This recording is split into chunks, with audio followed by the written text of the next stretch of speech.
Hey guys! Tonight we begin with the remarkable, bloody and suspiciously poetic life of Ragnar Lothbrok.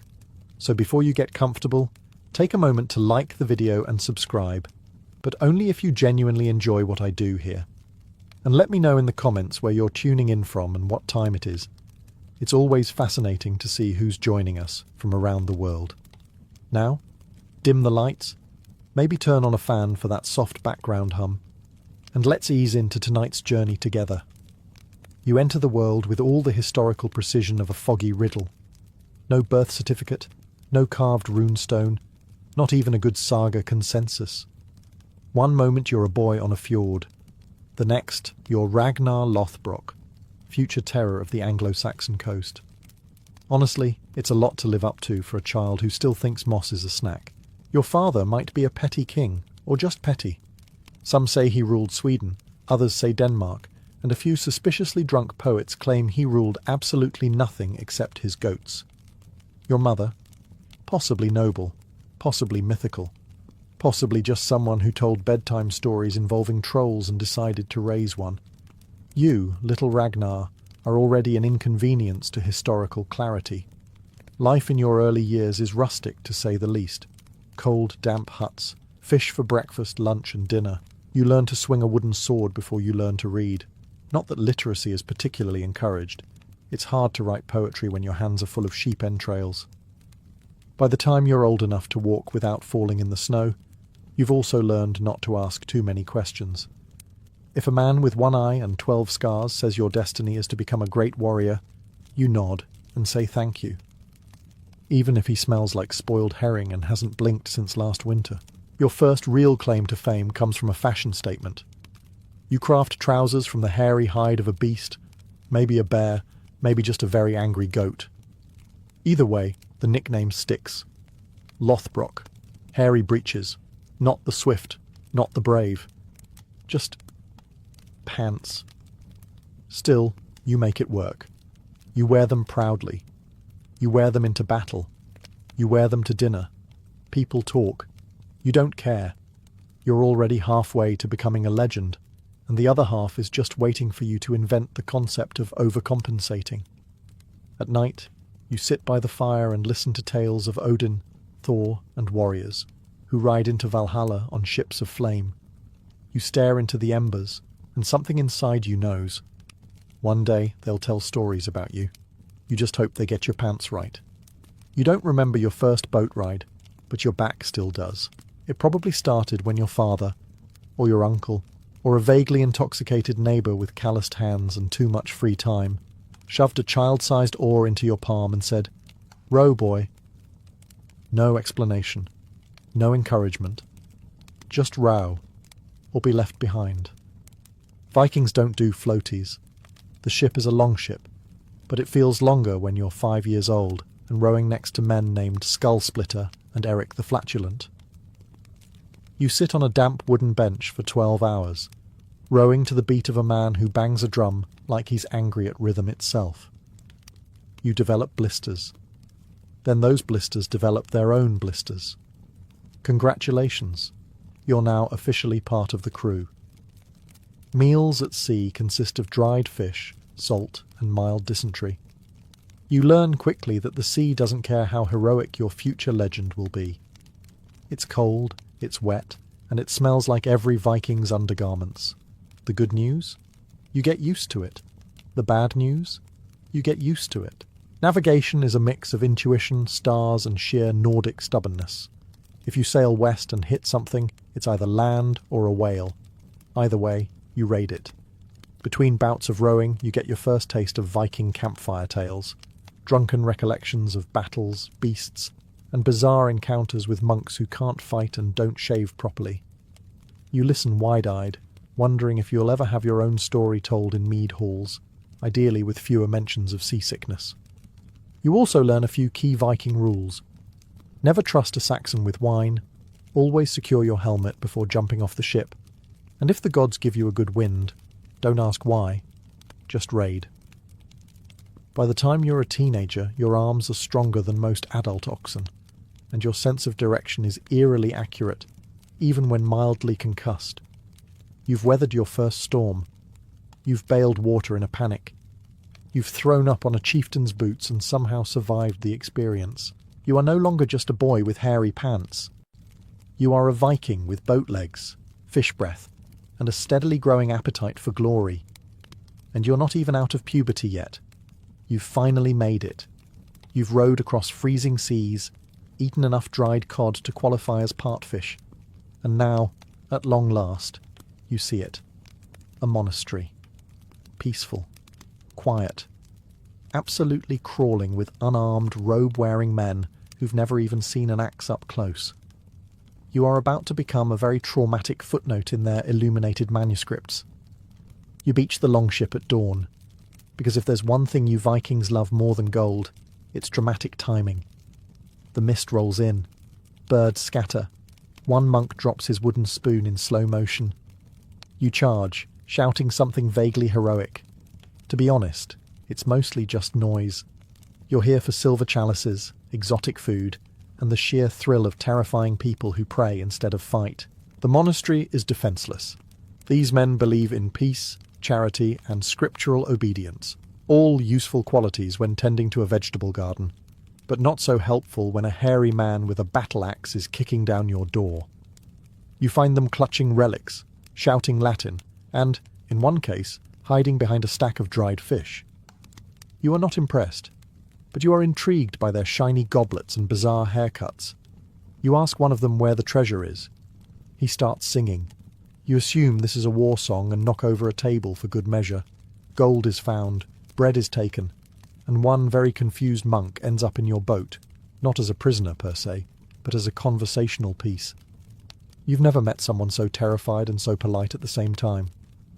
You return home with your loot, your monk, and your reputation upgraded from that guy with the weird pants to the nightmare of Christendom. Bards start composing verses about your raid. They get most of the facts wrong, of course. Apparently you rode in on a wolf and fought off a dozen guards single-handedly. You don't correct them. Embellishment is part of the brand. Back home, you sip mead while your monk stares at a reindeer in existential horror. You've opened a door between two worlds, one of iron and frost, and the other of parchment and bells. You don't fall in love. You raid it. One minute you're pillaging a quiet coastal village. The next, you're awkwardly proposing marriage to a woman holding a spear and a grudge. Her name is Lagertha. She fights better than most of your crew and looks like she bathes more than once a month. You are smitten, or concussed, possibly both. Winning her over is complicated. She makes you prove your devotion by killing a bear and a hound with nothing but a stick, and the confidence of a man who lies professionally. You succeed, but just barely. She agrees to marry you, though it's unclear whether out of affection or curiosity about how long you'll survive. Married life is turbulent. She's a shield maiden. You're a part-time farmer, part-time nightmare of monks. Arguments are settled with axes. Affection is shown by not stabbing each other before breakfast. Romance is a duel that ends in heavy breathing and the smell of goat stew. Eventually, you do what all men in medieval sagas do when relationships get difficult. You leave. To be fair, Lagertha probably threatened to set your bed on fire, and you decided diplomacy was best handled from another country. Enter Thora, a noblewoman, beautiful, regal, mildly cursed. She's guarded by a serpent. No, not metaphorically. An actual giant snake. Local men try to win her hand and end up snake food. You, ever the romantic, take this as a challenge. You show up with those famous hairy breeches and a sharp spear, kill the serpent, and collect both the girl and the nickname upgrade. Now you're Ragnar Snake in the Eye's dad. Sort of. Prophecies swirl like cold fog around your growing brood. One of your sons will rule the world. Another will kill a dragon, maybe. Or a bishop. It's very unclear. Medieval prophecies don't come with footnotes. Between marriages, prophecies, and more children than you can name before the mead wears off, your personal life starts looking suspiciously like a myth in progress. You're not sure if you're building a family or founding a dynasty. But either way, there's a lot of yelling, a lot of destiny, and at least one vision involving a tree bleeding from its trunk. You don't ask. You just nod solemnly, like a man who's either wise or very, very tired. There's no inauguration, no crown, no dramatic music. You become king the traditional Viking way, by being slightly less killable than everyone else. One minute you're standing on a pile of loot, the next, people are calling you King Ragnar, mostly because you've got more boats than they do, and you haven't died in a while. It's not a formal title. Viking politics run somewhere between Game of Thrones and a schoolyard brawl. Being king mostly means you owe more favours, and everyone expects you to pay for the mead at feasts. But hey, you get the big chair at dinner and people listen when you shout, so you pretend it's worth it. Your domain, technically, Denmark. Realistically, whatever part of the coastline you've recently not burned to the ground. The concept of borders is still developing, and your map is just a damp piece of leather with angry notes scribbled in charcoal. To maintain power, you do what all wise kings do. Raid frequently, tell inspiring stories, and don't let the nobles drink too close to the weapons rack. You also fake your own death. Twice. The first time is strategic. A clever ruse to infiltrate Paris by pretending to be dead, complete with fake funeral and confused priests. The second time is less strategic. You just kind of disappear for a bit after a particularly awkward feast, where you accidentally insulted 3 earls, 2 sons, and 1 goat. People say Ragnar's dead. Then you show up in a boat like nothing happened. This becomes a pattern. Eventually, even you lose track of whether you're technically ruling, raiding, exiled, or retired. Power in Viking society is like juggling flaming axes. Flashy, chaotic, and only mildly fatal if you're good at it. You hold court in a smoky hall full of warriors, drunks, poets, and that one guy who keeps challenging everyone to arm wrestle during meals. Laws are passed by shouting, disputes are settled by duels, and marriage proposals, often indistinguishable from hostage negotiations. Still, you feel something stirring, a sense that this messy, chaotic kingdom of yours is part of something bigger, that your saga is only just beginning, or maybe it's just the fermented herring acting up again. You don't plan to terrify an entire continent with vibes alone, it just sort of happens. You wanted Paris. It's got walls, riches, wine that doesn't taste like regret, and the added bonus of being French, which means very few people there have ever encountered someone wearing a wolf pelt and screaming about Odin before breakfast. Your strategy? Confuse them into submission. You arrive with a fleet so large it causes a theological crisis. The Franks take one look at your sails and start baptizing each other in batches, just to be safe. Local bishops draft emergency prayers. Nobles flee to towers. One guy reportedly faints at the idea of your beard, but you're not just here to burn things. No, you're here to perform. You start small, impromptu screaming matches in front of the city walls, sword dancing on boats, animal skulls tied to the prow for that we may be possessed aesthetic. You even chuck a few decapitated heads over the battlements, not for tactical reasons, but because you think the Franks need some excitement. Then comes your pièce de résistance, faking your own death. You lie down in your longship, arms crossed, face solemn. Your men start wailing like you've been taken by Valhalla itself. They ask to bury you in the Christian cathedral, as a show of respect, obviously.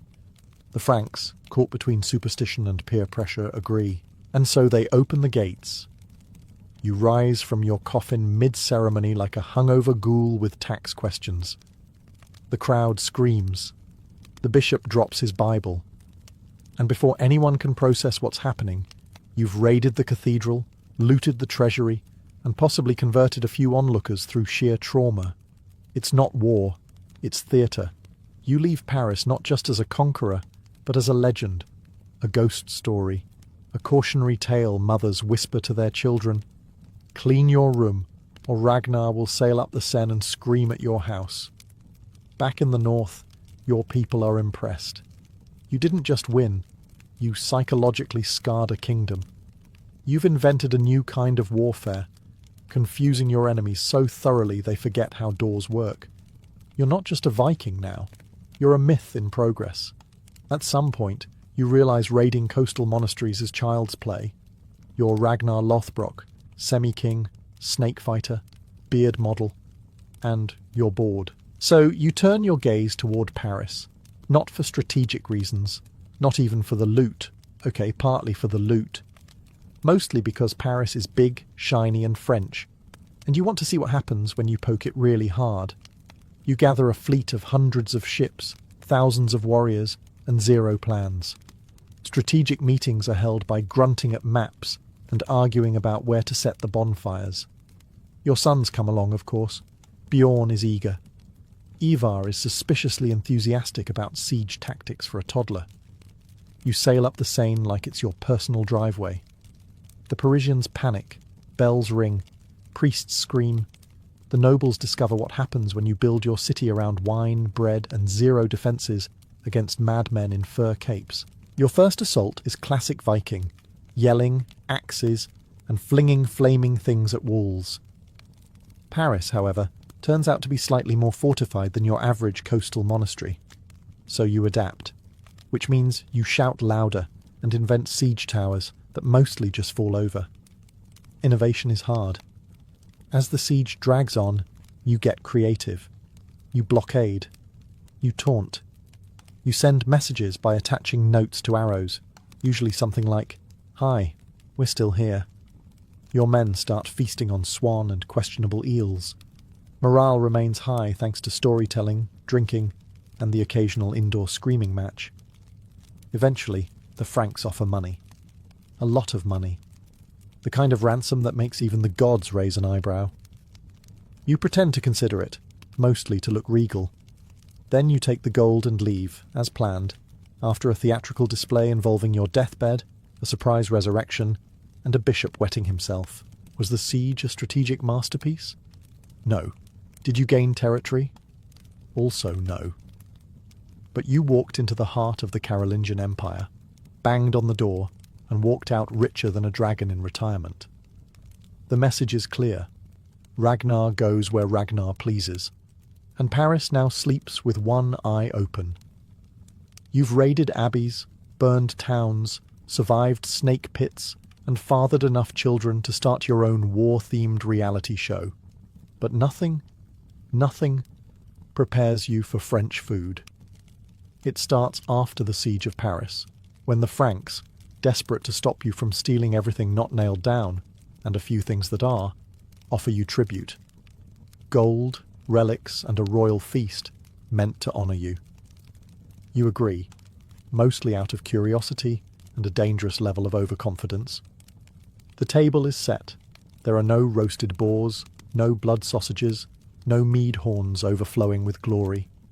Instead, you're greeted by pâté. It's described as delicately seasoned meat paste. It tastes like someone whispered chicken over a bowl of mud. The texture reminds you of things you'd usually scrape off your boots after a rainy battle. Next up, snails. You assume they're a joke. Your warriors wait for you to laugh. But no, they're cooked snails, with herbs, on purpose. Apparently, this is considered a delicacy. You try one out of politeness. It slides down your throat like guilt. You move on, hopeful. A dish arrives smelling vaguely like cheese and punishment. It's a soft, ripened wheel, aged in a monk's basement, likely next to the skeleton of whoever first dared to eat it. The flavour is best described as violent. You ask for ale. They give you wine. Thin, sour, red as battlefield mud. Your warriors try to enjoy it, but end up inventing entirely new curse words instead. One man cries, "The bread is good," until you realise it has raisins. You contemplate burning the table. Meanwhile, your hosts smile proudly, assuming they're showing you civilization. You consider responding with a polite beheading, but opt for nodding and chewing very slowly, as if this is how northern gods experience flavour. Later that night, you and your men retreat to the safety of your longships and cook something more familiar, namely, meat. Unseasoned, charred, reliable. You all agree never to speak of the snail incident again. You came for conquest. You leave with heartburn. In the sagas, they'll sing of your raids, your battles, your cunning. But they'll never know the true terror you faced that day. Frankish fine dining. You've conquered lands, outwitted kings, and terrified entire priesthoods. But you've also made the classic Viking mistake of reproducing enthusiastically and without restraint. You have so many sons, you start forgetting which ones are from which wife. There's Bjorn Ironside. Solid, dependable, strong jawline, possibly allergic to shirts.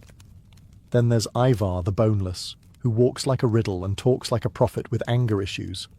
And don't forget Sigurd Snake in the Eye, who, as the name suggests, has a weird eye and makes everyone uncomfortable at dinner. And that's just the named ones. You try to be a good father, or at least a present one, which in Viking terms means you teach them to kill efficiently, row in sync, and never trust the English. You tell them tales of glory and gods, of how you fought sea serpents, wore bear pelts, and maybe faked your death once or twice. The trouble is your sons actually listen. Bjorn sails off to become a legend in the Mediterranean. Ivar starts plotting empire-wide domination before puberty. Witzer can't decide if he wants to be a poet or a war criminal. Ubbe just wants everyone to get along, which is adorable. The real problem? You've given birth to a dynasty of Type A berserkers. Every mead hall gathering turns into a strategic council. Every family feast is an argument about who deserves what kingdom. You once tried to hold a father-son bonding raid and ended up refereeing 3 separate duels before breakfast. At one point you seriously consider faking your death again, this time just to get a nap. As you grow older, you realize your legend is safe. Not because of your deeds, but because your sons are walking, sword-wielding marketing campaigns for the saga of Ragnar. You've fathered not just children, but plot lines. Bloodlines destined to war, rule, and occasionally stab each other for sport. Viking legacy, it turns out, is mostly managing generational trauma with axes. Still, deep down, you're proud. Sure, they might burn half of Europe and disagree on literally everything. But they're your little warlords. And someday, they'll shout your name across the seas, even if they can't agree on how to pronounce it. One morning, after yet another dream where Odin gives you vague advice and a crow insults your beard, you wake up, tired. Not battle-tired, not seasick or hungover, although also that. Just existentially tired. You sit by the fire, sharpening a blade that no longer needs sharpening, and for the first time in your chaotic, snake-dodging, bishop-mocking life, you think about legacy. You wonder, did I change the world, or just stab it creatively? Sure, you raided kingdoms, stormed Paris, and turned coastal monasteries into Viking ATMs. But what sticks? Will the Skalds remember your victories, or just your more flamboyant failures, like that one time you tried to fake your death in a haycart and sneezed mid-eulogy? You think of your sons. Strong, dangerous, and terrifyingly ambitious. You raised a generation of men who will either conquer the world or turn family dinners into blood feuds. Either way, they'll remember you. Probably while arguing about who you loved more. You didn't. You were equally afraid of all of them. You remember Lagertha, the shield maiden who once threw an axe at your head and somehow made it romantic. You remember Aslaug and her prophecies, and how her sons never quite blinked like normal children. You remember a lot of women, honestly. You were busy, but most of all you remember the sea. The rush of wind in your beard, the roar of oars on water, the way your heart used to beat faster, just at the thought of new shores to burn. You smile.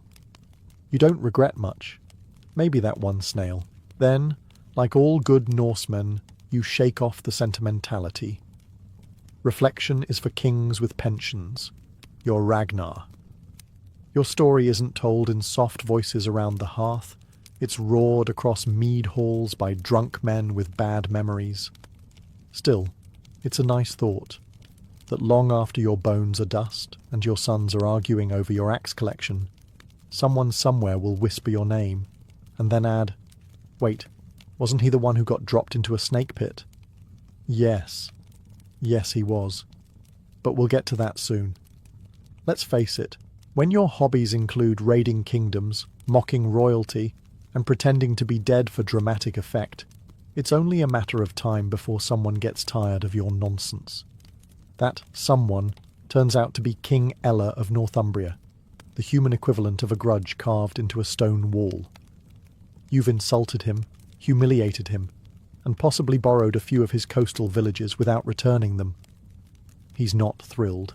Eventually, you do the one thing that all aging Viking rock stars eventually do. You go on one last voyage. Except this time, instead of bloodthirsty sons or half-naked warriors, you bring basically nobody. You show up in England with a handful of ships and the swagger of a man who believes his own saga. This is either incredibly brave or deeply stupid. Possibly both. Ella, seizing the moment like a cat spotting a drunken mouse, captures you. Now you're Ragnar Lothbrok, legend, terror of Christendom, conqueror of Paris, in chains. You'd be embarrassed if it weren't all so poetic. You're tossed in a dungeon, fed gruel probably flavoured with resentment, and told that your execution is being scheduled, which is never a comforting phrase. You reflect, briefly, on whether maybe this was inevitable. Enemies stack up when you live like you do. Kings, monks, jealous husbands, abandoned allies, betrayed merchants, exes. Your inbox would be a war crime if it existed. Ella doesn't just want to kill you. He wants a statement. And what better way to say please never invade us again than by tossing the most famous Viking into a pit of vipers? Charming. You're marched out in chains, your beard suitably windswept, your dignity barely hanging on.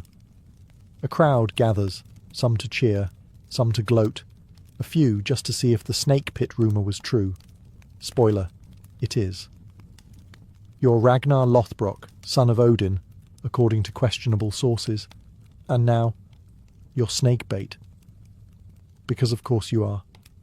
This is what happens when you annoy too many people for too long. You take one final breath, and, in true Ragnar fashion, you smile. So, there you are. Ragnar Lothbrok, former scourge of Europe, reduced to a man in a pit full of snakes. Not exactly the Viking retirement plan you envisioned, but on the plus side, you've always had a flair for the dramatic. Ella of Northumbria stands above the pit, feeling smug. The crowd murmurs, unsure whether they're witnessing justice or a prelude to a thunderstorm. You, however, feel weirdly at peace. Maybe it's the venom kicking in. Maybe it's knowing this is not the end. Just a rebrand. Because here's the secret. You're about to become more powerful than you ever were alive. As snakes coil around you like awkward bitey scarves, you laugh, loudly. You quote Old Norse poetry. You rant about Odin waiting for you in Valhalla. You start prophesying the violent vengeance of your sons like you're auditioning for the Norse version of Shakespeare. The crowd? Rattled. Ella? Second-guessing. The snakes? Still doing their job. And then you die. Kind of. Because as soon as your corpse cools, your legend heats up. Word spreads like wildfire soaked in mead. Ragnar didn't die. He ascended. Ragnar didn't fall in battle. He chose to die. The snake pit? A metaphor. Or a weird spa treatment. Depends on the bard. In death, you become immortal. Skalds sing of your bravery. Your sons become global PR agents for vengeance. Bjorn, Ivar, Sigurd and the rest go full Avengers Norse edition, tearing through kingdoms while shouting about how you were wronged. Suddenly, everyone wants to be related to Ragnar. Even distant cousins with zero axe skills start name-dropping you at parties. You've transcended mere existence. You're a cautionary tale, a bedtime story, a war cry, and a tattoo inspiration. You've joined that elite club of historical figures whose deaths are more famous than their lives. And let's be honest, if you had to go, a snake pit while shouting poetry isn't the worst way. So no, Ragnar Lothbrok didn't really die in that pit. He became a myth. And as any Viking will tell you, myths last longer than kings. The minute news of your snake pit demise slithers back across the North Sea. Your sons react exactly how you'd expect Viking offspring to react, with uncontrolled, theatrical rage. Bjorn Ironside? He immediately stops polishing his abs and starts sharpening his axe. Ivar the Boneless?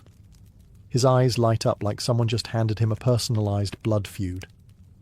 Hvitserk, Sigurd, and the rest? They fall somewhere between vengeful warlord and traumatised Viking middle child. But instead of sitting down and talking about their feelings, which, let's be honest, would never happen, they do the next best thing. Assemble a fleet the size of a biblical flood and sail back to England for a good old-fashioned apocalypse. You see, your death wasn't just personal.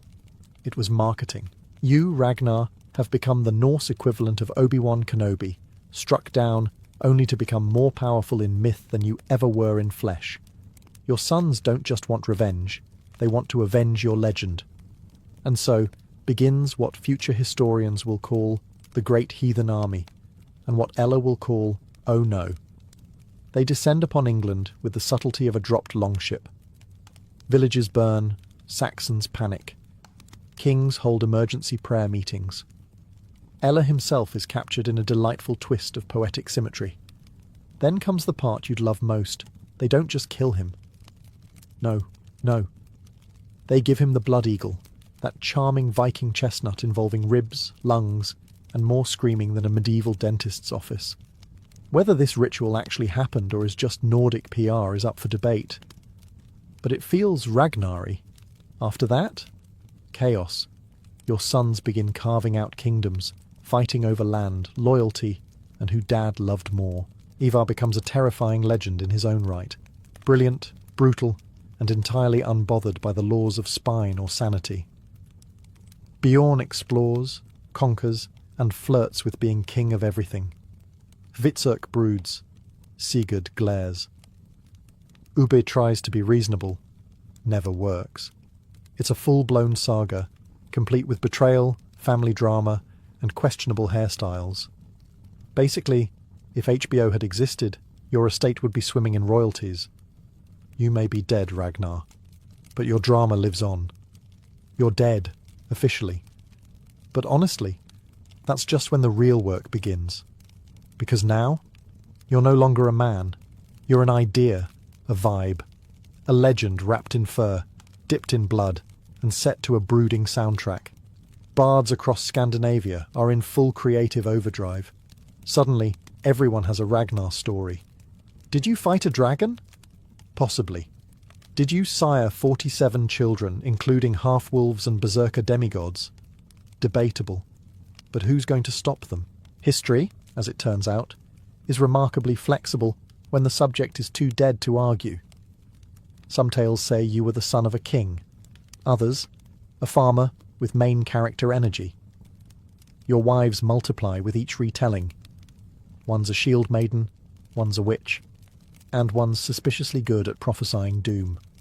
There are snake pits, sure, but also sieges, secret islands, golden chains, and a bizarre obsession with trousers. Yes. The Lothbrok part, that's hairy breeches, because apparently the man who terrified Europe also had a signature pants aesthetic made from animal skins. You can't make this up. Except, of course, everyone does. Your story becomes a tool for morale, for war, for national identity. Viking leaders claim your bloodline like it's a loyalty badge. Christian chroniclers reluctantly admit you were impressive, if deeply problematic. Even French scribes begrudgingly call you persistent. Centuries later, scholars can't agree on whether you were real, a mashup of 3 or 4 different Vikings, or an early example of historical fan fiction gone rogue. But it doesn't matter. You live on, in sagas whispered around hearths, in terrified prayers muttered by monks, in tourist shops selling horned helmets you never actually wore, and eventually, in a television series where you're suspiciously good-looking and always seem to have perfect lighting. You've achieved what few ever do. You've become bigger than yourself, a symbol of Norse fury, fatalism, and fantastic beard care. And sure, Maybe you never conquered all of Europe. Maybe some of your victories were exaggerated and some of your defeats politely forgotten. But no one remembers that part.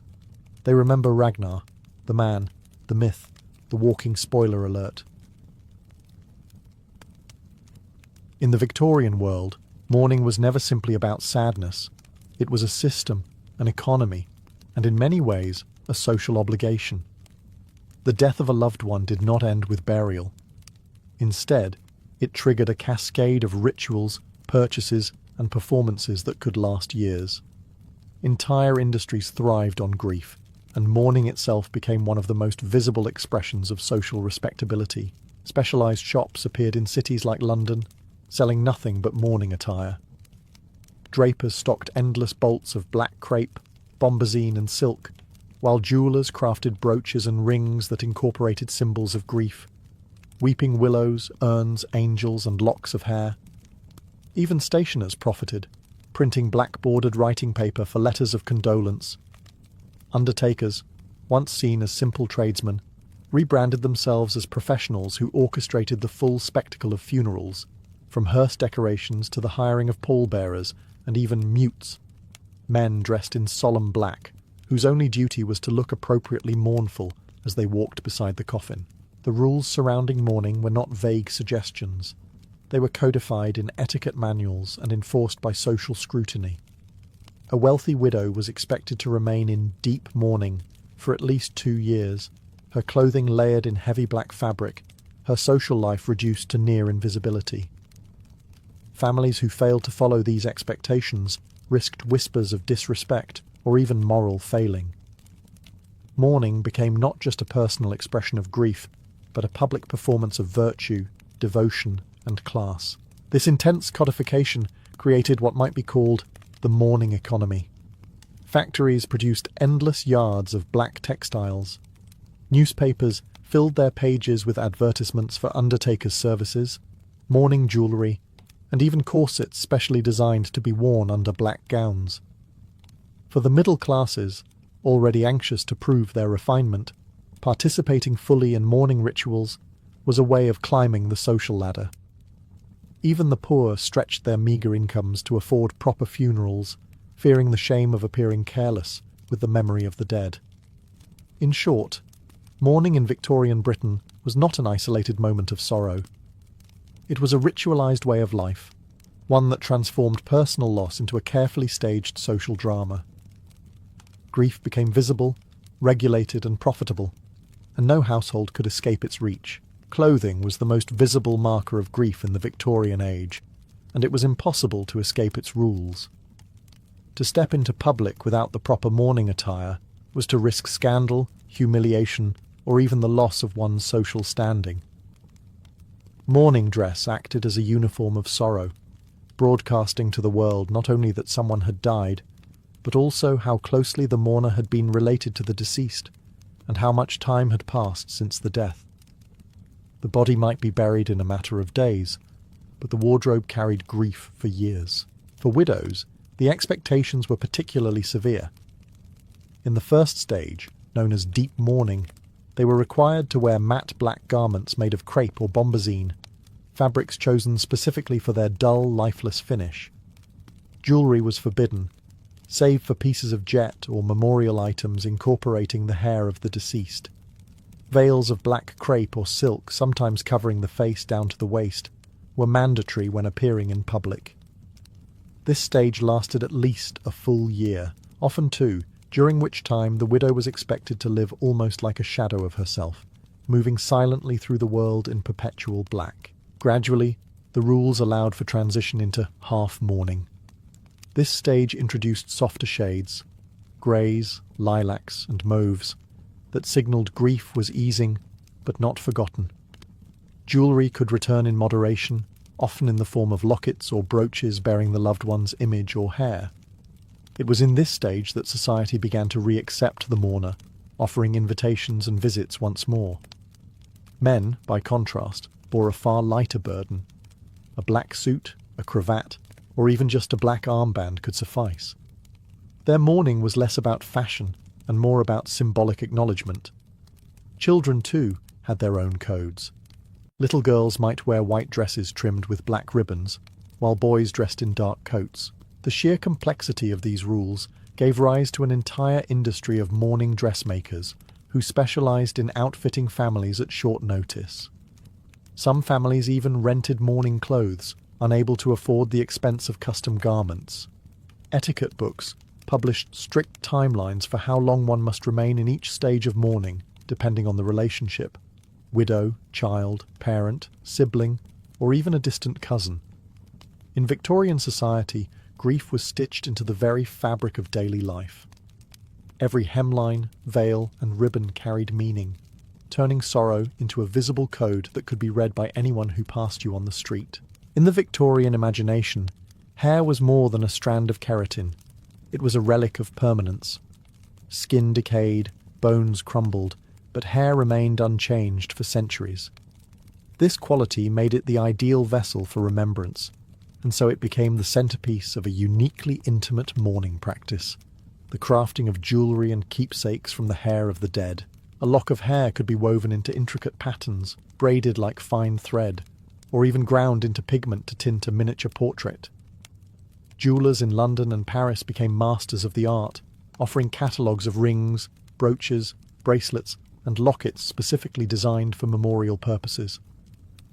Families might bring the hair of a deceased child or spouse to these artisans, who would fashion it into sentimental treasures. Some were simple, a locket containing a curl of hair tied with silk.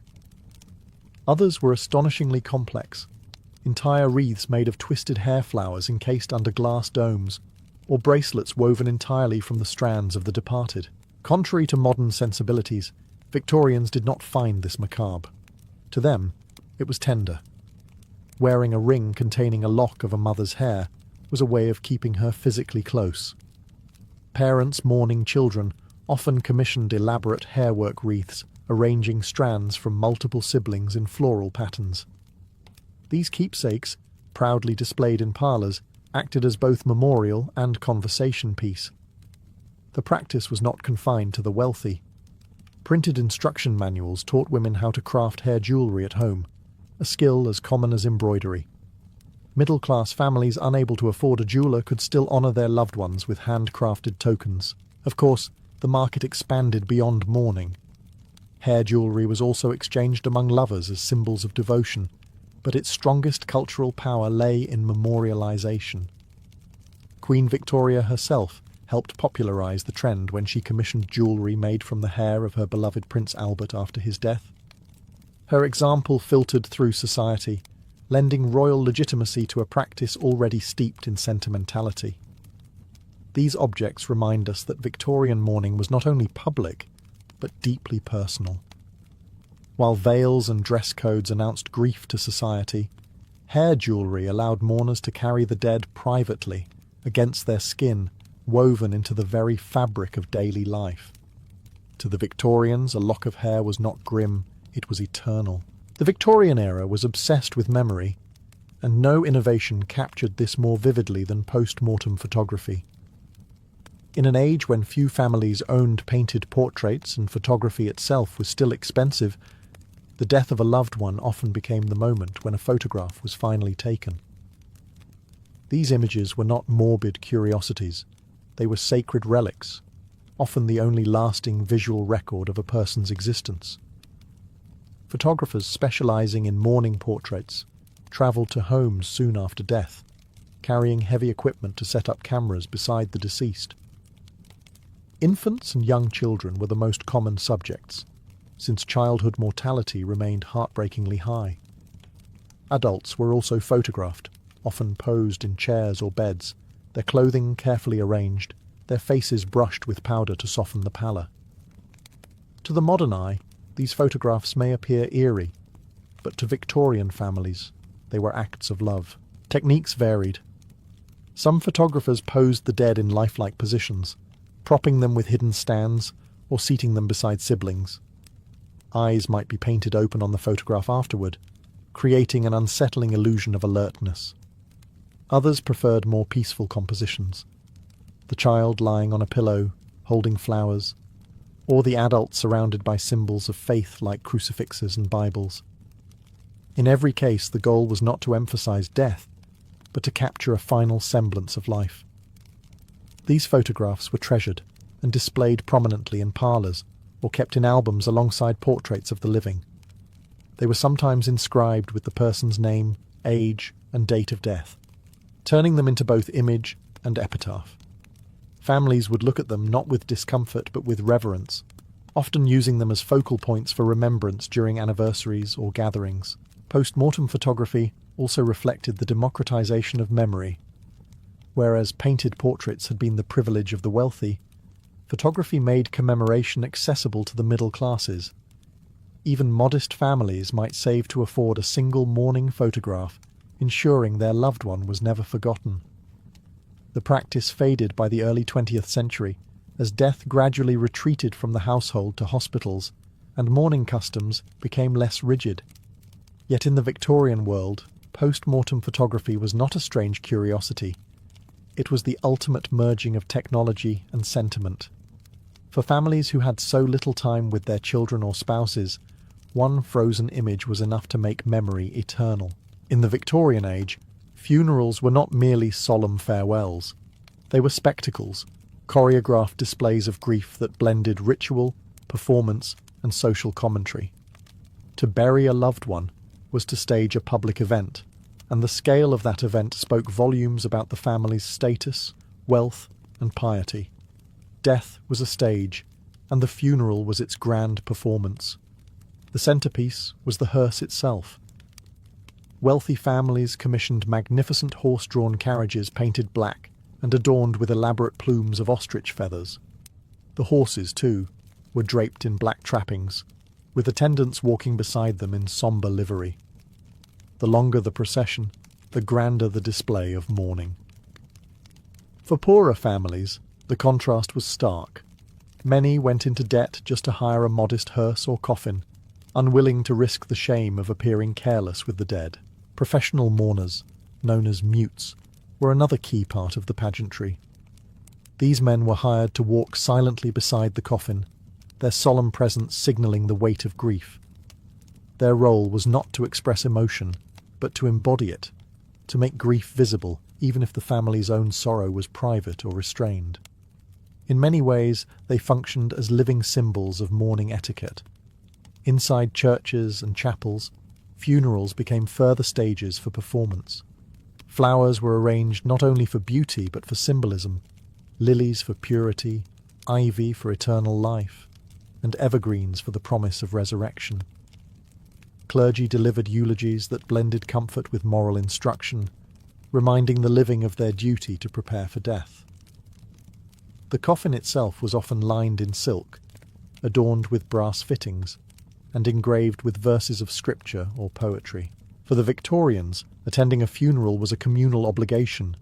Neighbours, colleagues and acquaintances turned out not only to honour the deceased, but also to participate in the social ritual. Attendance was a visible sign of respect, and absence could spark whispers of disrespect or feud. Funerals thus reinforced networks of community and class, reminding everyone of their place in the social order. In the end, Victorian funerals reveal how grief was turned outward, made visible and theatrical. What modern eyes might see as extravagant or excessive was, for them, a way to transform death into something structured, meaningful, and above all, public. It was not enough to mourn quietly. Mourning had to be seen. In the Victorian world, death did not spare the young, and neither did mourning customs. Children, though innocent, were expected to participate in the elaborate codes of grief that defined society. The mortality rate in the 19th century was staggeringly high. Diseases like scarlet fever, diphtheria, and tuberculosis cut through households with devastating speed. It was not unusual for parents to bury multiple children, and mourning customs reflected the constant presence of loss within the family. Children were dressed according to their age and sex. Little girls were often clothed in white dresses, the colour of innocence, trimmed with black ribbons or sashes. White symbolised purity and angelic transition, but the black trimming reminded all who saw them that they carried the burden of grief. Boys typically wore dark suits or jackets, simplified versions of adult mourning wear. The point was not comfort, but conformity. Even the smallest child became a public emblem of loss, their clothing signalling grief just as strongly as an adult's crepe veil. But children were not just passive participants, they were also the focus of some of the era's most poignant mourning rituals. Families often commissioned post-mortem portraits of deceased children, sometimes posing siblings beside the lifeless body in a strange fusion of the living and the dead. Locks of hair from children were preserved in jewellery, woven into wreaths, or tucked into lockets. Parents often created small shrines in the home, complete with photographs, flowers, and relics, ensuring that the memory of the child remained physically present in daily life. Beyond clothing and relics, extended mourning rituals dictated how long grief should last. Etiquette books outlined precise durations. Parents might mourn a child for up to a year, siblings for 6 months.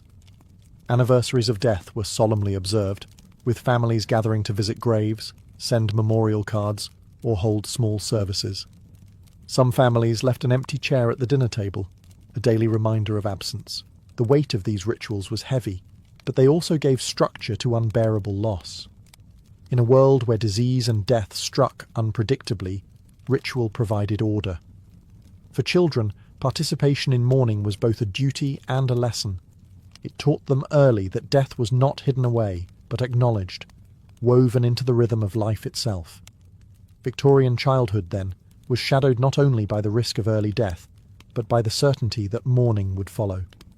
To grow up in that world was to learn grief as naturally as play.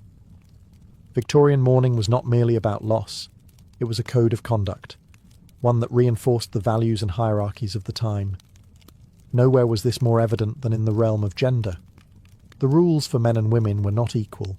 They reflected broader Victorian ideals about duty, morality, and the place of each sex within society. For widows, mourning was nearly a prison sentence. Etiquette manuals dictated that a woman should remain in deep mourning for at least 2 years after her husband's death. During this time, she was to wear heavy black crepe gowns, avoid social gatherings, and live a life of quiet seclusion. Even after those 2 years, she might enter half mourning, introducing muted shades like grey, lavender, or lilac, but still signalling that her life was defined by absence. A widow's sorrow was expected to be all-consuming, her devotion measured by how long she withdrew from society. Some women, like Queen Victoria herself, wore mourning black for the rest of their lives, turning personal grief into permanent identity. Men, however, faced far lighter expectations. A widower might don a black armband or wear dark suits for a few months, but there was no demand for years of seclusion. In fact, society often encouraged widowers to remarry quickly, especially if children were involved. While women were expected to embody eternal loyalty, men were permitted, and even praised, for moving on. The double standard was stark, but it reflected the deeply patriarchal world of Victorian England, where female virtue was tied to submission and sacrifice. Beyond widowhood, other relationships carried specific rules. Children were to mourn parents for a full year, siblings for 6 months, and cousins for a few weeks. Every bond had its prescribed timeline, and failing to follow it could lead to whispered accusations of disrespect. Women, again, bore the heavier load. Their fashion, movements, and even conversation were policed for signs of impropriety during mourning.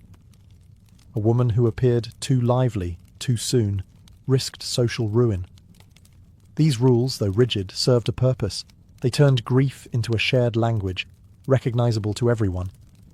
Black veils, jet jewellery, and pale lilac gowns acted as silent messages, signalling devotion, virtue, and piety. But they also reinforced inequality.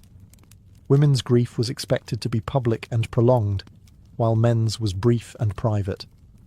Mourning, then, was not just about death. It was a stage where gender roles were performed, enforced, and displayed. To walk through a Victorian cemetery was to step into a forest of symbols. Death was not only acknowledged, it was monumentalized in stone, iron, and carefully chosen imagery. Gravestones, mausoleums, and monuments were covered with motifs that spoke a language the Victorians knew well, each symbol carrying messages of faith, love, or sorrow. The most common figures were angels. Carved with outstretched wings and raised fingers pointing heavenward, they guided the soul toward salvation. Some stood solemn with downcast eyes, while others wept openly, draped across urns or gravestones. Broken columns symbolized lives cut short, particularly those of young people. Draped urns suggested the body's mortality, while evergreen wreaths conveyed eternal life. Even the humble clasped hands carved on headstones told a story. Sometimes they represented the bond between husband and wife, other times the parting of the living and the dead, with one hand pulling upward toward heaven. Cemeteries themselves were carefully designed landscapes. In an era of rapid industrialization and crowded cities, the garden cemetery movement transformed burial grounds into places of beauty. Winding paths, ornamental trees, and elaborate sculptures made cemeteries resemble parks, encouraging families to stroll among the graves on Sundays. These spaces blurred the line between mourning and leisure. Picnics, walks, and even courting couples could be found among the monuments. For Victorians, communing with the dead was part of daily life. Memorials within the home echoed this symbolic richness. Families kept mourning cards decorated with black borders and biblical verses. Miniature glass domes enclosed hairwork wreaths or preserved flowers from the funeral. Portraits of the deceased were framed with symbols of eternity, ivy, doves, or laurel. Every object reinforced the idea that death, though painful, was not an ending but a passage. Even epitaphs became vehicles of meaning. Gravestones carried verses that blended religious hope with sentimentality. Gone but not forgotten, asleep in Jesus, or personalized lines of poetry. The Victorian belief in the afterlife was not abstract. It was carved in stone, worn on the body, and planted in gardens of remembrance. These layers of symbolism reveal how deeply Victorians sought to domesticate death, making it comprehensible through metaphor. In a society where mortality was omnipresent, symbols offered comfort. They transformed cemeteries into places where grief could be both expressed and softened, where every statue and carving whispered, "Life ends, but memory endures." By the late 19th century, mourning in Britain had evolved into something so elaborate that critics began to mock it as excessive. What had once been a set of customs for expressing grief had become in many ways a performance, an art form where sorrow was staged, displayed, and measured by the public eye. Death, in Victorian society, was not hidden behind closed doors. It was paraded in the streets, stitched into clothing, carved into stone, and captured in photographs. It was a spectacle. Funerals themselves became theatrical productions. The grander the procession, the greater the family's display of respectability. The size of the hearse, the number of carriages following behind, the plume of feathers atop the horses, all communicated wealth and status as much as devotion. For the poor, this expectation could be crushing. Many families went into debt to host respectable funerals, knowing that a modest or unattended burial would brand them as careless or dishonourable. Death was not just an emotional burden, but a financial one. Queen Victoria set the tone. After Prince Albert's death in 1861, she withdrew into a life of perpetual mourning, wearing black until her own death 4 decades later. Her example elevated mourning into a near-sacred duty, and society followed suit. Her devotion became the model for widows across Britain, reinforcing the idea that true love was measured in lifelong grief. But what began as sincerity in the royal household trickled down into rigid expectations for everyone else. Critics of the time saw this theatricality as excessive. Newspapers occasionally lampooned the endless veils, the black-draped parlours, the morbid fascination with death photography. Yet for most Victorians, these customs offered comfort and order. In an age when epidemics and industrial accidents claimed lives unpredictably, ritual gave shape to chaos. Mourning made death visible but also manageable. What lingers today is not just the image of black veils and jet jewellery, but the sheer intensity with which Victorians confronted mortality. Where modern culture often hides death away, Victorians insisted on engaging with it, wrapping grief in fabric, symbols, and ceremony. To them, mourning was not an interruption of life. It was woven into life itself. The spectacle of death was, paradoxically, a way to keep the dead present, a way to insist that memory outlasts mortality. In Tudor England, the banquet was more than a gathering for food. It was a calculated display of dominance. Monarchs and nobles did not simply dine. They staged productions where every roasted bird, every glittering goblet, and every sugared sculpture proclaimed wealth and authority. A feast was political theatre, and the audience was everyone who mattered, ambassadors, courtiers, and rivals whose loyalty or envy could shift the balance of power.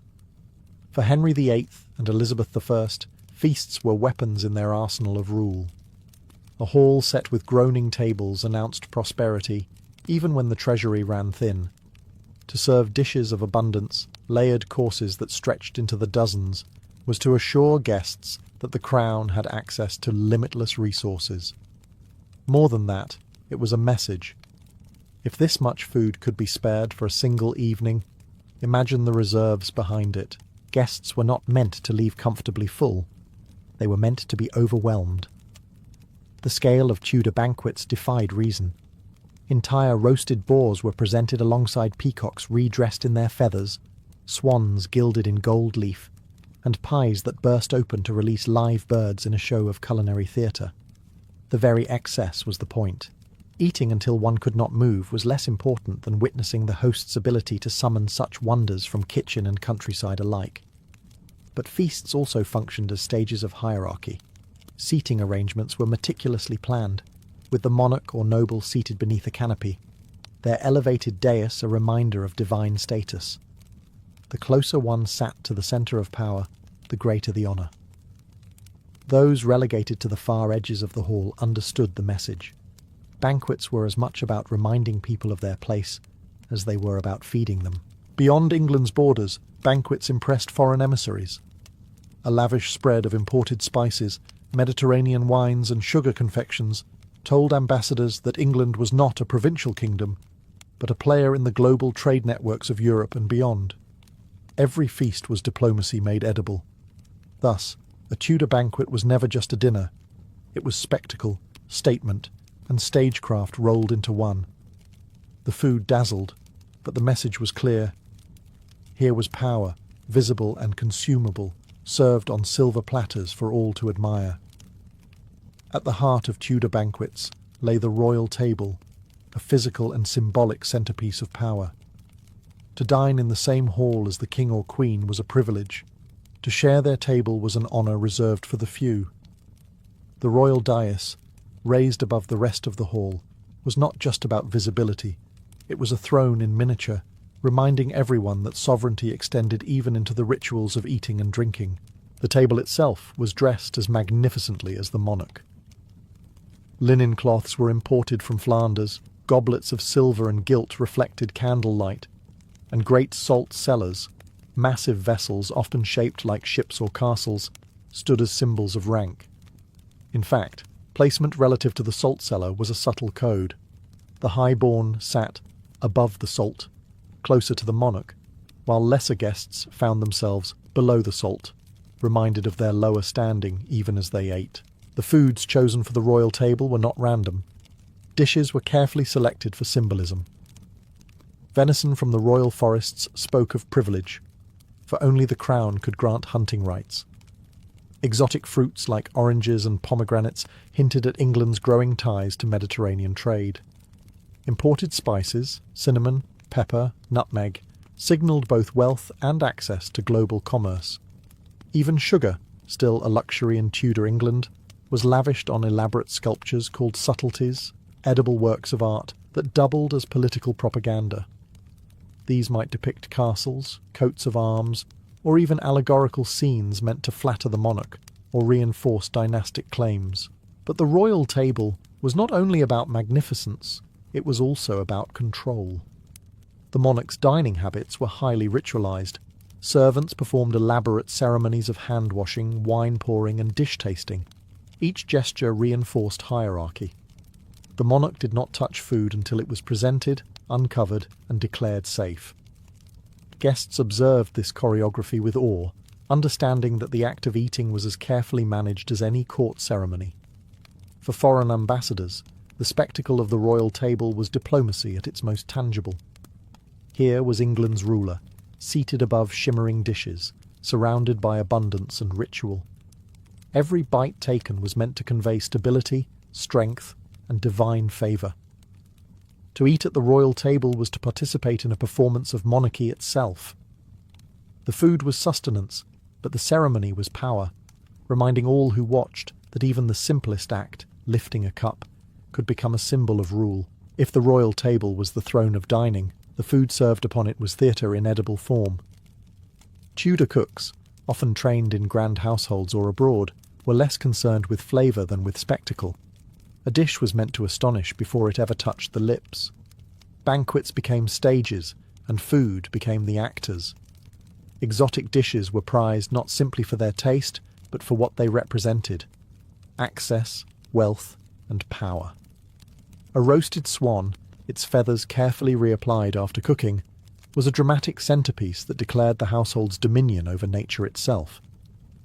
Peacocks were treated in the same way: cooked, then redressed in their dazzling plumage, heads reattached, and sometimes their beaks made to spit fire through clever use of alcohol-soaked wicks. Boars' heads, stuffed with spices and fruits, were presented with gilded tusks. These dishes were less about nourishment than about eliciting gasps of wonder. Equally important was the presence of sugar. In Tudor England, sugar was a rare and expensive commodity, shipped from overseas plantations. To display it in abundance was to flaunt both wealth and international connections. Confectioners crafted subtleties, delicate sculptures of sugar paste moulded into castles, mythological figures, saints, or allegories of Tudor power. These creations often carried political messages.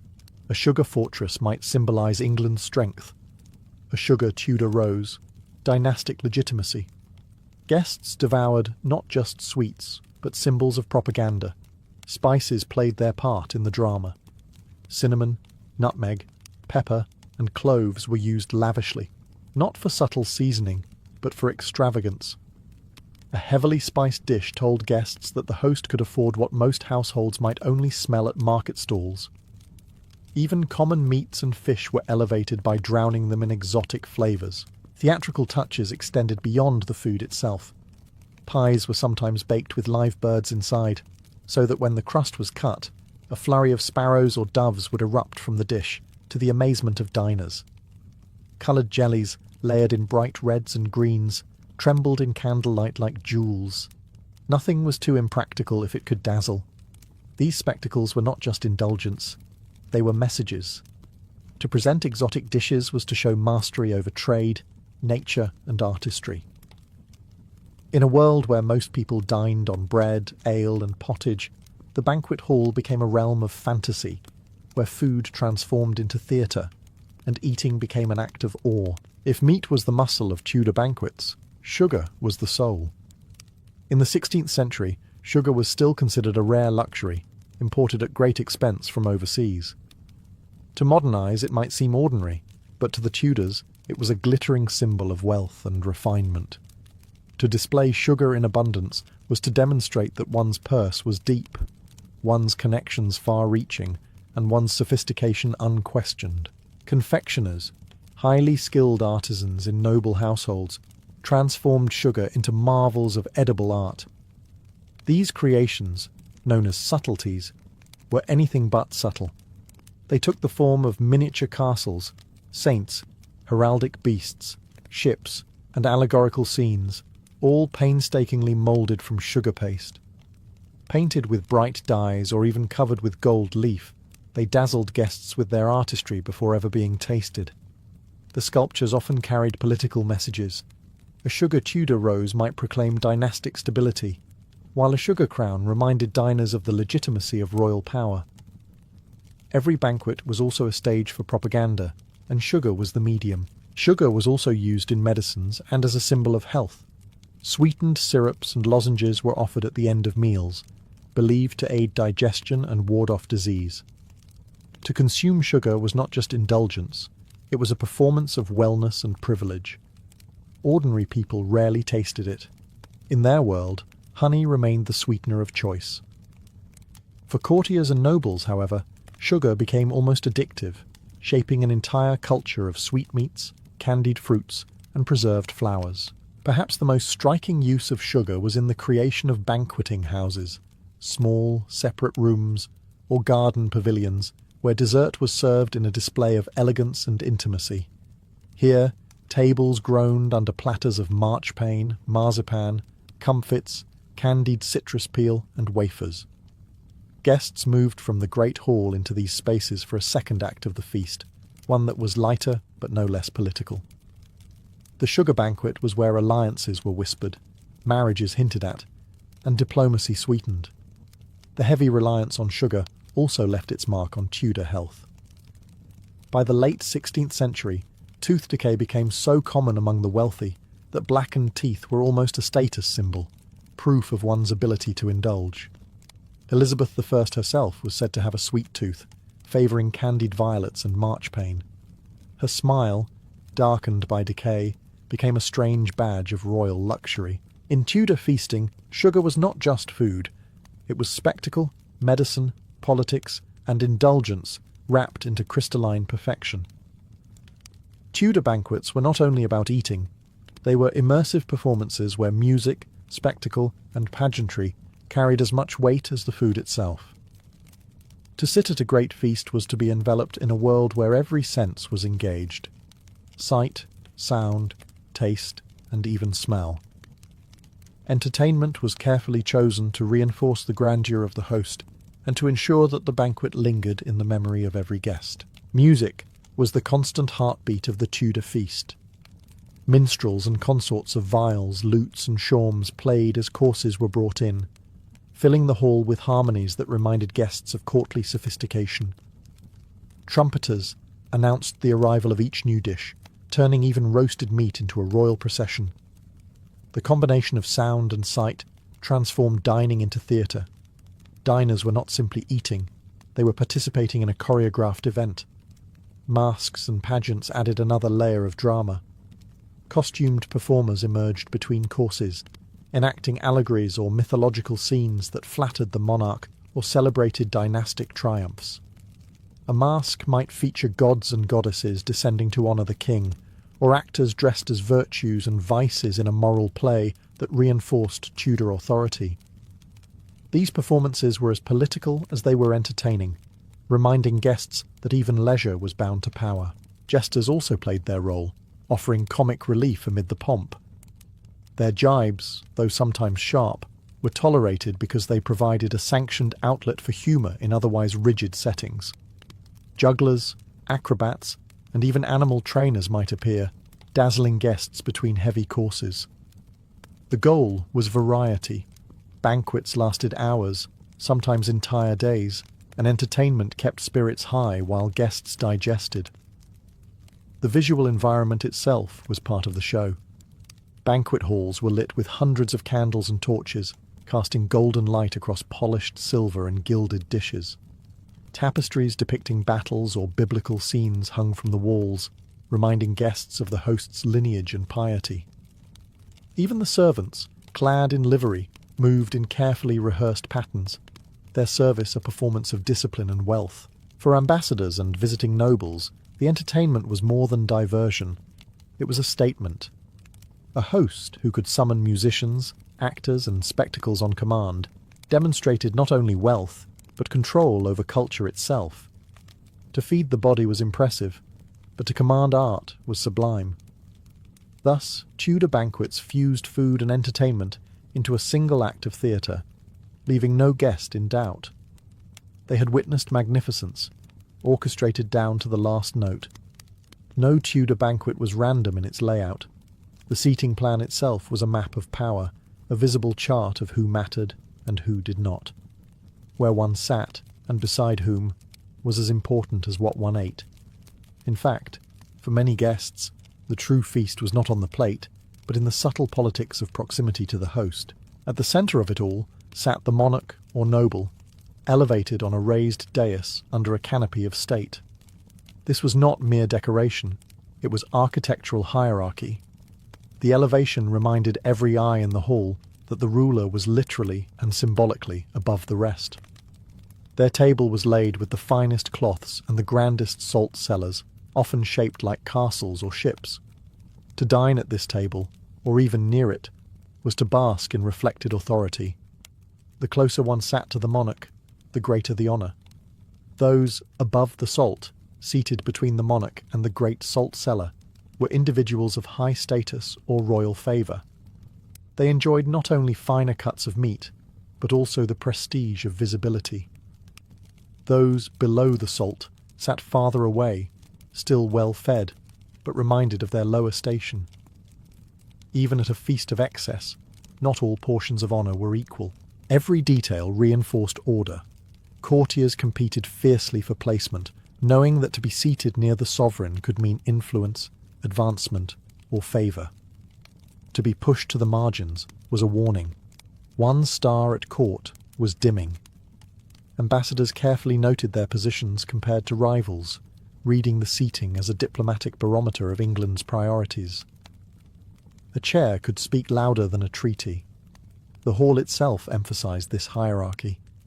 Servants moved in careful procession, bringing dishes first to the monarch's table before distributing them to others. Guests observed the ritual, understanding that food travelled down the chain of command just as authority did. Even gestures like hand-washing and wine-pouring were tiered, lavishly attended at the high table, sparsely at the far ends. For commoners who never glimpsed such feasts, accounts of seating arrangements reinforced the idea of a world rigidly ordered, where one's place at table mirrored one's place in life. The Tudor banquet, then, was not simply hospitality. It was a living diagram of power, one that reminded every guest that food, like favour, flowed from the top down. Tudor banquets were never just about indulgence. They were stages for diplomacy, where every dish and every gesture carried political weight. In an age when treaties were sealed as much with toasts as with ink, the banquet hall was a battleground of etiquette, abundance, and spectacle.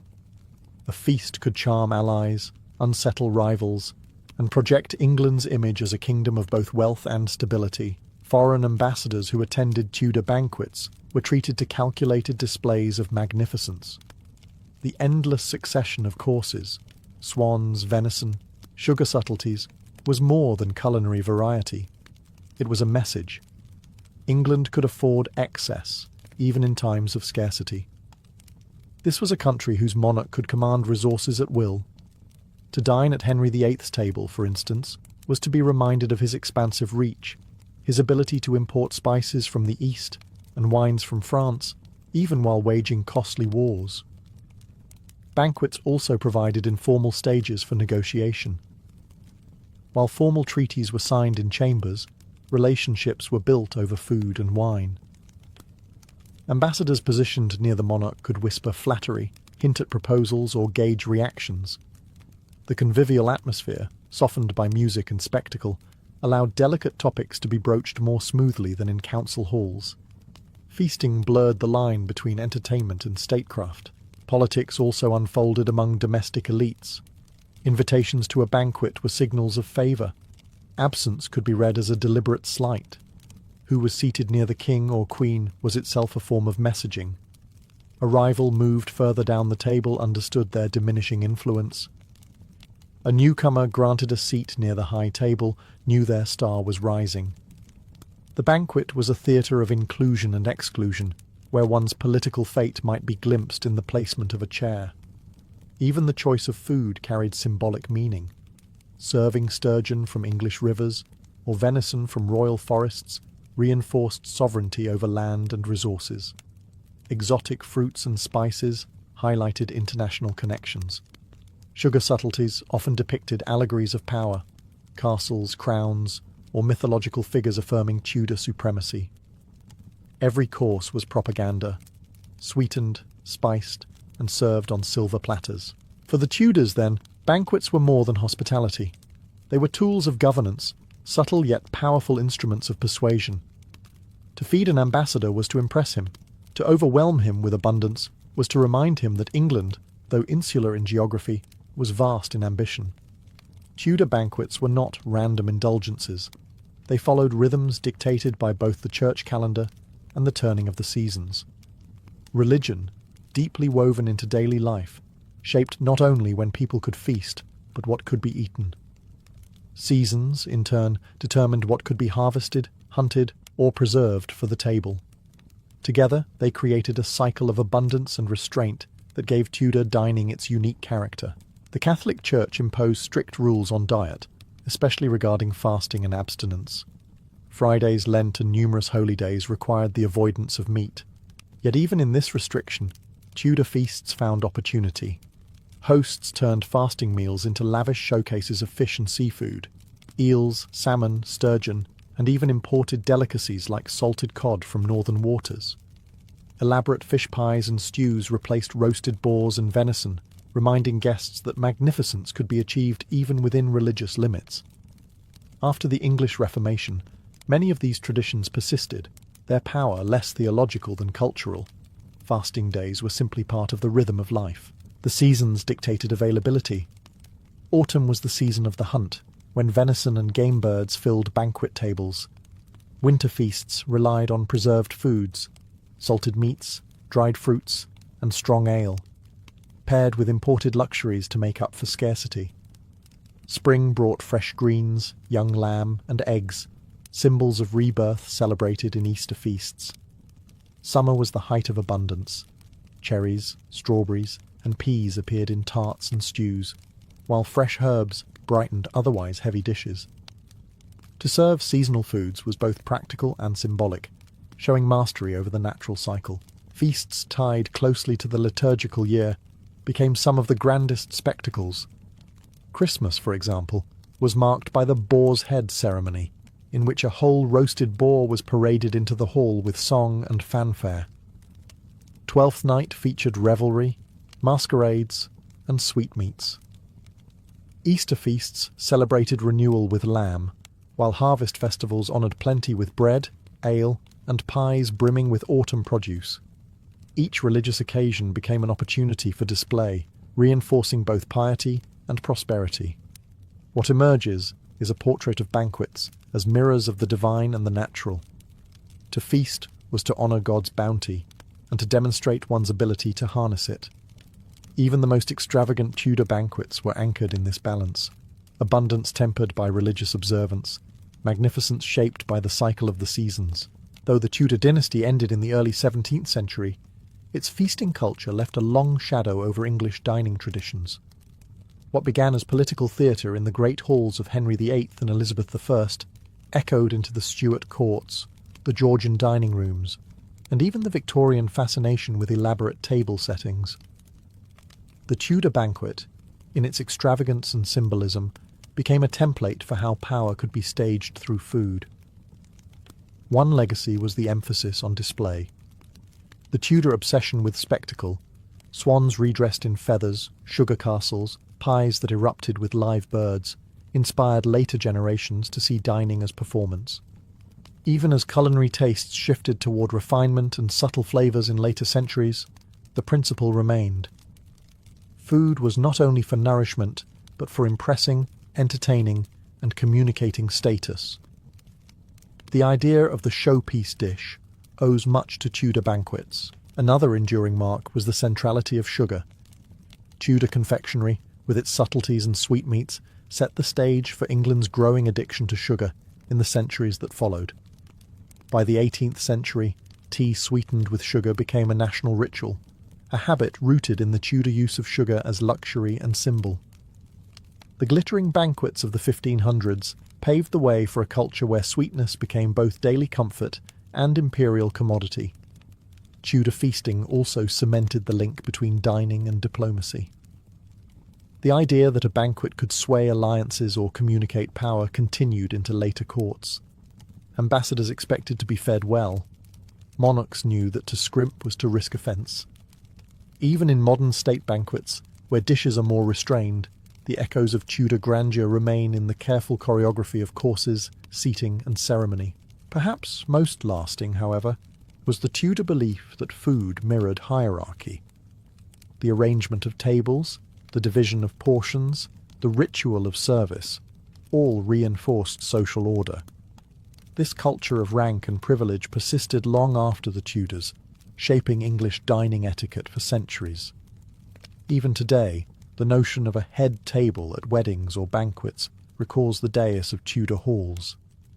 In the end, Tudor banquets were more than culinary excess. They were cultural scripts that defined how England expressed power, wealth, and identity. Though swans in feathers and sugar castles have vanished from modern tables, the Tudor lesson endures. To feed others is to tell a story about who you are and what you command.